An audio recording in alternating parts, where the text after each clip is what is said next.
supporters have pulled a four-headed surprise out of the bag. Blue have just joined the big reunion family, and it's got a few people's goats. I don't actually get it. With this, it's just people are just stood there going, why?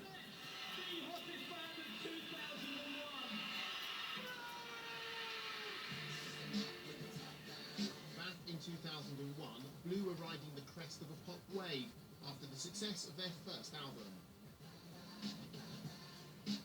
It was absolutely crazy. It was like performing and doing videos. It was crazy. It was absolutely. I didn't know what day of the week it was most of the time. It's like, oh my God, I'm surrounded by Page 3 girls. We were kings. I mean, I remember Lee got Shag of the Year, and I was well disappointed it wasn't me. I just thought, well, it's not going to last forever. So if I can just be as nuts as possible and just enjoy myself. I was in this hotel and we've been doing shots of absinthe, and I got a fire extinguisher, and I walked into the bar and I started spraying everyone. And then the manager of the hotel walked out. I said, "Put that down now!" I went, "Fuck off! Psh, I'm done in as well." Oh, it was so embarrassing. It was so embarrassing. I think he sprayed Alan Shearer. It was like, you know who that is? He was like, I don't care. I've got this kind of button that's broken, so it's called stop. But just when Blue were about to make millions of dollars from breaking America, the band's loose cannon and resonant philosopher Lee threw the whole thing into chaos. We just had our first number 1 and 2 coast, and we went to shoot the video in New York. We witnessed that second plane hit. When we came back to the UK, every single person wanted to talk about September 11th. Tell us about 9/11. That was a fucking nightmare. What was it like? How was 9/11?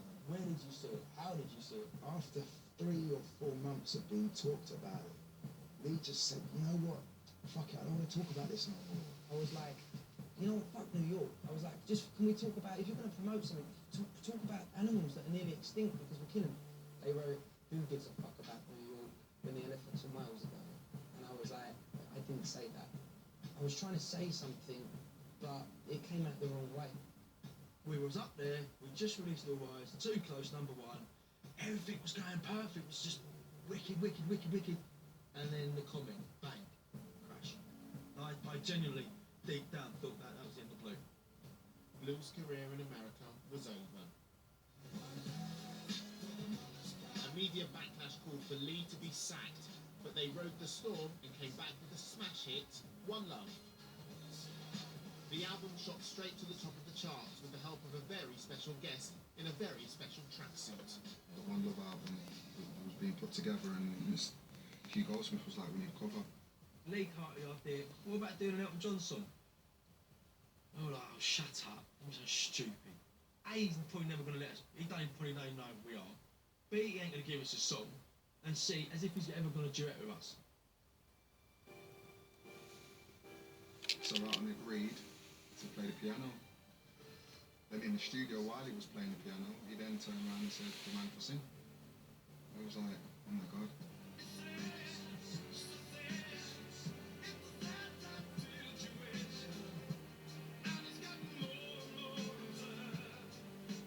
That was the moment. I just couldn't believe my luck. I mean, it's Elton, isn't it? From the brink of career suicide, Blue crept back on top and in 2003 were rewarded with a Brit Award for Best British Pop Act. To get a Brit Award is like, that's the icing on the cake. Oh, it was the best feeling in the world. Best feeling in the world. All that hard work has paid off. And we have been recognised now as a boy band that have got a bit of talent.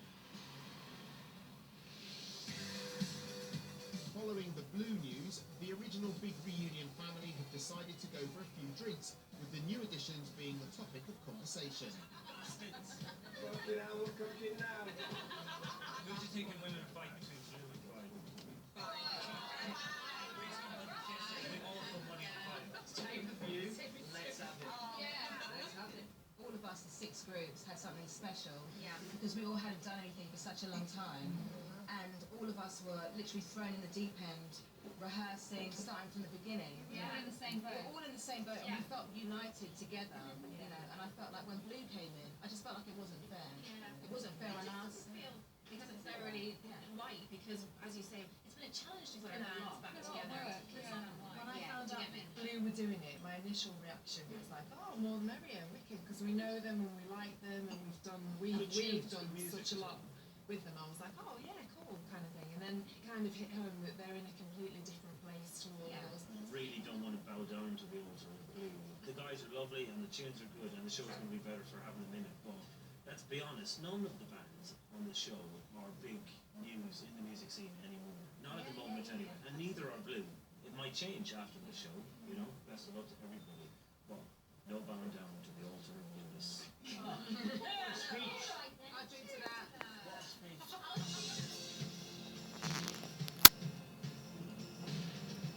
After their big night out, breakdance connoisseurs 911 are practicing their moves, but the band's weakest dancer, Lee, is hungover and nowhere to be seen, leading Spike and Jimmy to debate his allegiance. Unfortunately, he's not doing the section. He doesn't do football anyway. You got to question the commitment because obviously this is a project that we said from the beginning it was all or nothing. You do it 100%, but at the minute it doesn't seem to be. There's a reason Jimmy is hacked off. With only a few days of rehearsals left, the pressure to perform is starting to tell.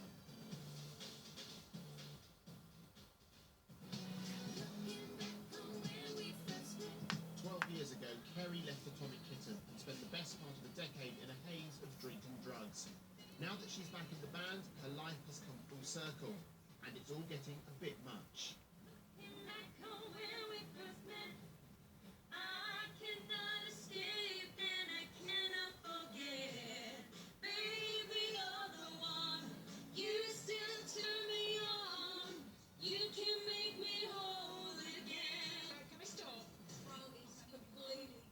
It's actually okay as long as you put it here.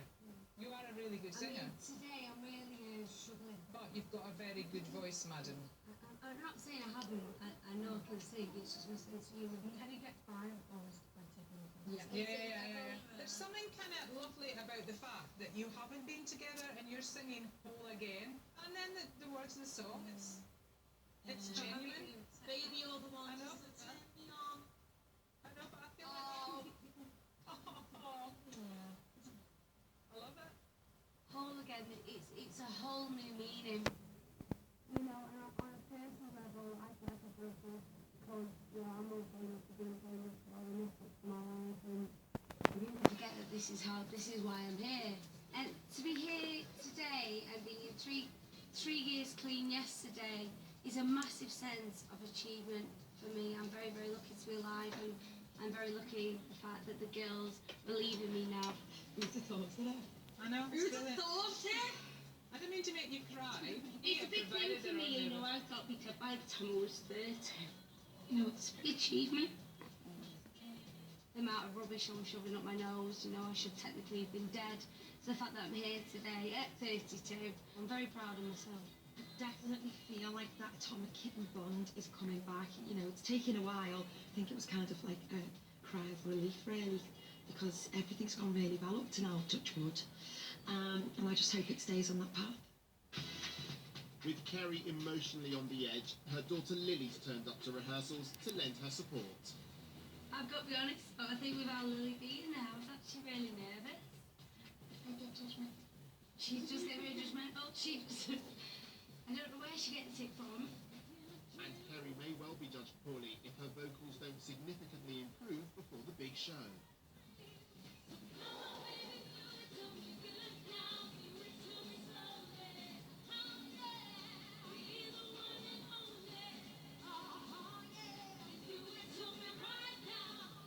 Harry's kind of too loud over the top. She just needs to pull back. She's pushing it a bit much. Natasha and Liz are kind of wanting Kerry's microphone turned down a little bit because Kerry is just singing loudly all the time. They don't want to tell her. It's just because it's all new to Kerry. Me and Liz have been singing together for years, so we know how to blend our voices, whereas Kerry's come in and I think she's getting out of breath. So her breathing's going and her lessons going, so it's kind of clashing against what my ears are doing, so that's a big concern for me, really. I'll be honest with you, when it comes to vocals and nobody goes well what does what, I haven't got a clue. I just do my part and hopefully I'm doing it right.